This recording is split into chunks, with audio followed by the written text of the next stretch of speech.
This is Brian's story, and this is shared by the National Organization for Rare Disorders, posted by Valerie on that website. How was your day? My day's going pretty well. I can't complain too much. I woke up. I actually was able to do a little bit of exercise, which was nice. Did a little bit of walking on the treadmill, lifted my 5-pound dumbbells like a, powerful badass. Had a nice breakfast, and here I am. So, I've been doing this since about 11 o'clock. I was working on the stream, pumping iron, yeah. And now I'm getting close to wrapping up the Rare Cancer Day stream, I think. Because I've been at this for about almost 4 hours now. So my eyes are starting to ache.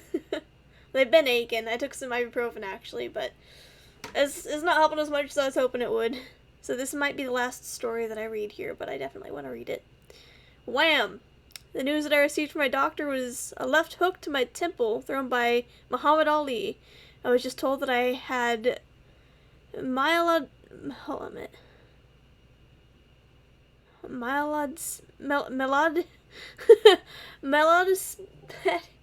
Well, this is fun. This could be like a game show thing trying to pronounce some of these rare conditions. Myelodysplastic Syndromes, MDS. I'm just gonna call it MDS. Oh, hi Cody, how's it going? In the future, you'll have eye implants like Terminator, and Cody said don't bring Sarah Connor into this. Okay, my name is Brian. It was December 2016, and my doctor at Moffitt Cancer Center in Tampa, Florida, Dr. David Salmon, sent me down to explain the ins and outs of my specific diagnosis. He mentioned that I had hypocellular bone marrow, not enough. He talked about my excessive blasts in my bone marrow, too many. There was mention of insufficient platelets, white and red blood cells, too few. He explained that my MDS subtype was rare, 10% to 20% of those diagnosed out of 10,000 diagnoses per year in the U.S. You guys in chat. All I remember really at the time was that it was very confusing. Add to the discussion at the topic of how long do I have question, and it seemed that I would be dealt a knockout punch. Just as a fighter steadies himself after a devastating blow, I paused and tried to shake off the effects. But how? I knew I needed a plan. First, I needed to follow my doctor's immediate advice. I was hospitalized for a week and underwent Atgam treatment, followed by my taking cyclosporine pills for months. The goal of treatment plan was to suppress my immune system, allowing my bone marrow to reboot and begin producing healthy blood cells again. Unfortunately, 6 months later, we decided to end treatment as my lab test revealed my values had only grown worse. Although the failure was disappointing, I didn't let this one round dampen my spirits. Next, I focused on my training to live and thrive with this disease. I need to zoom in a little bit.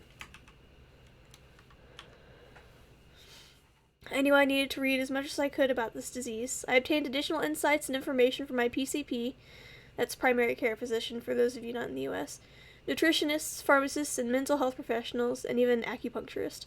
I quickly realized that the more I learned about this disease, from symptoms to treatment options, the better. Knowing that I draw strength from the wisdom and guidance of others, I started an MDS support group in the Washington, D.C. area. I can't say enough about how important it is to hear and share with others our twisted and varied journeys. As of today, my doctor considered me to be stable but bad.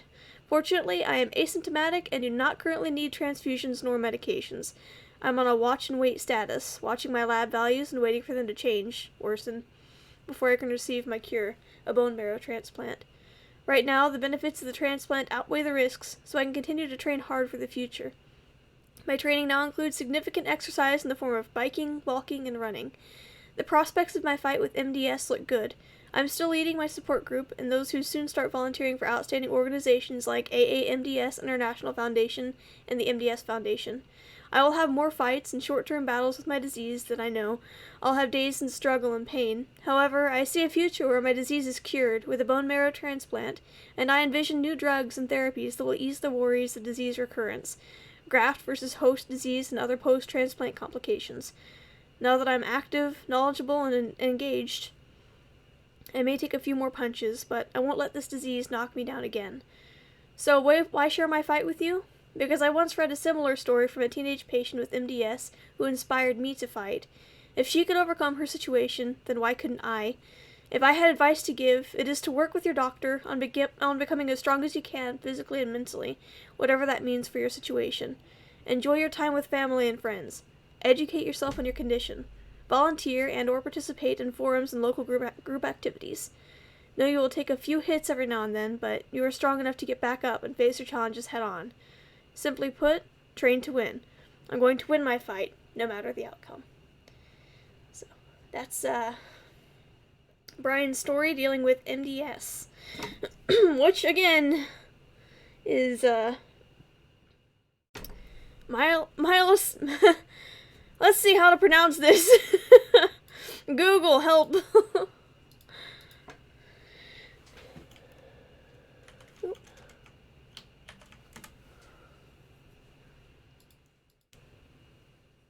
It does not have the pronunciation on here. Oh boy. Well, I tried.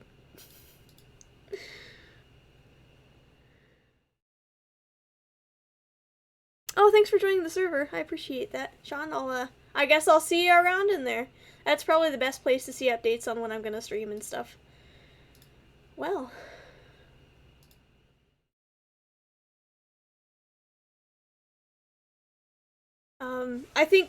I've been doing this for about 4 hours now, so... But, you know what, instead of ending the stream, I'm going to keep the Twitter feed up there. And I think I'm actually going to work on a painting that I've been meaning to work